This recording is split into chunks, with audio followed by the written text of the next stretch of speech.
Assalamualaikum and good day everyone. I am Asnariza Parkinson, the last reporter of this group, and our topic is all about the standard 200 engagement planning. So the first two reporters are done discussing the first four steps of engagement planning. And now we are down to the last three steps and we will discuss it one by one. That is establishing the scope, allocating of resources, and documenting the plan.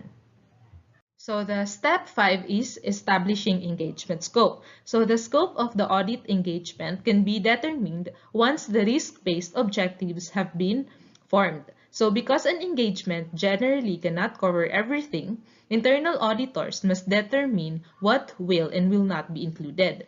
So the engagement scope sets the boundaries of the engagement and outlines what will be included in the review.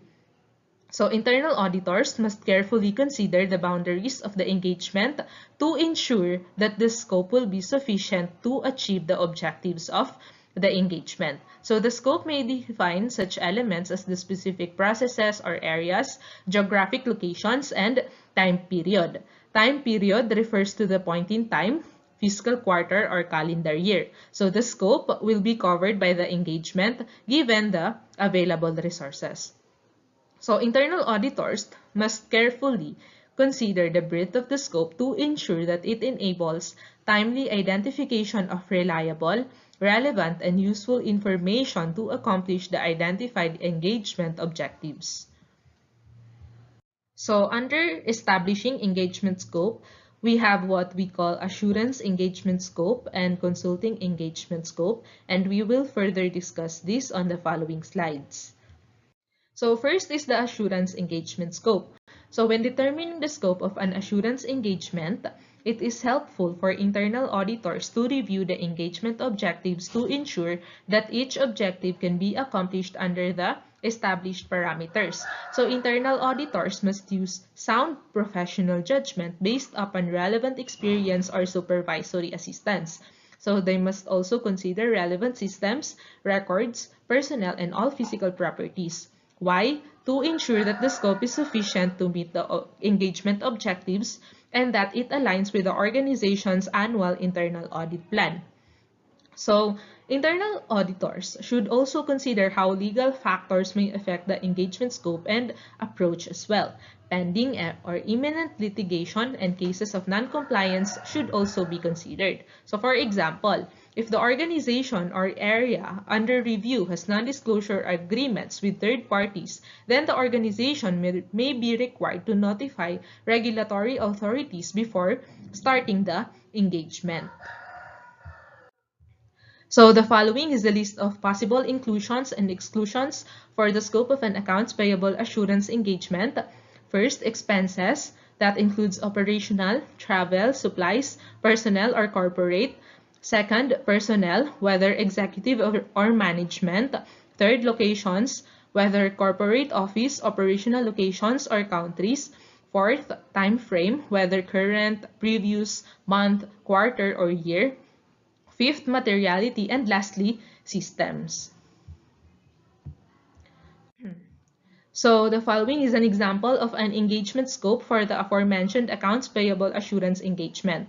So the assurance engagement will cover personnel and operating expenses submitted for the 12-month period ending August 2021 and the processes for submitting, approving, and paying expense reports, which includes a third-party software used to submit expense reports. So the engagement scope includes all personnel that utilize the third-party software to submit personnel and operational expenses.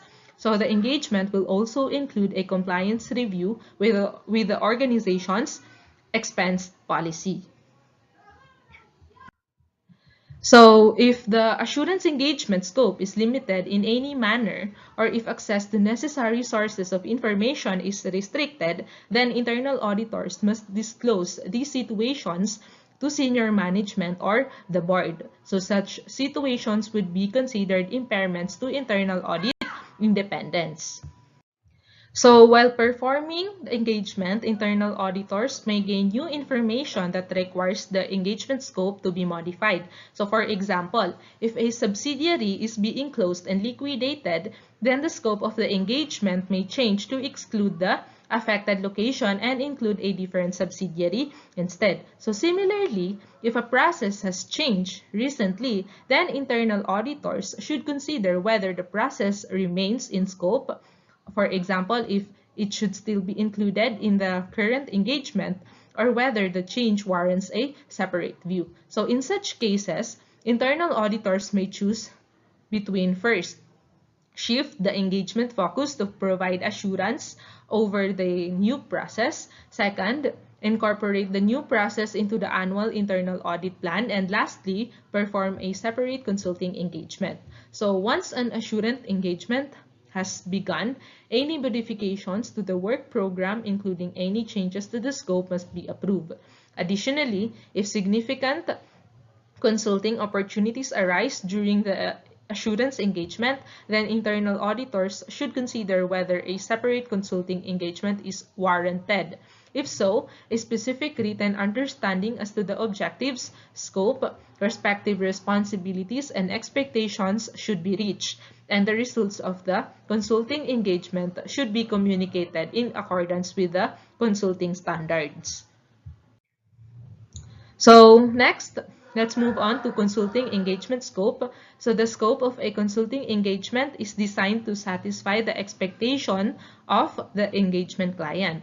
As Standard 2220, C1 states that the scope of consulting engagement must be sufficient to address the objectives that were agreed upon with the engagement client. So if internal auditors develop reservations about the scope during the consulting engagement, then these reservations must be discussed with the engagement client so that a decision can be made regarding whether to continue with the engagement. So for example, internal auditors may develop reservations in situations where there is insufficient information to perform the consulting engagement, or if they recognize that the results of such an engagement are not likely to add value to the organization. So additionally, Standard 2220C2 requires internal auditors to address controls consistent with the engagement objectives and to remain alert to significant control issues. Furthermore, Standard 2130C1 requires that internal auditors incorporate knowledge of controls gained from consulting engagement into the evaluation of organizations' control processes. So the step 6 is allocation of resources. So after establishing the engagement objectives and the scope, internal auditors must determine appropriate and sufficient resources to achieve the engagement objectives. So as required by Standard 2230 or the engagement resource allocation. So the interpretation of this standard clarifies that appropriate refers to the mix of knowledge, skills, and other competencies needed to perform the engagement, while sufficient refers to the quantity of resources needed to accomplish the engagement with due professional care. So resources are allocated to the engagement based on the following. First, the knowledge internal auditors acquired during engagement planning. Second, the nature and complexity of engagement. Third, the constraints or the number of hours budgeted for the engagement. And lastly, the knowledge, skills, and experience of available resources. So internal auditors should consider whether external resources like specialists or supplemental resources or technology will be necessary when the internal audit activity does not have appropriate or sufficient resources.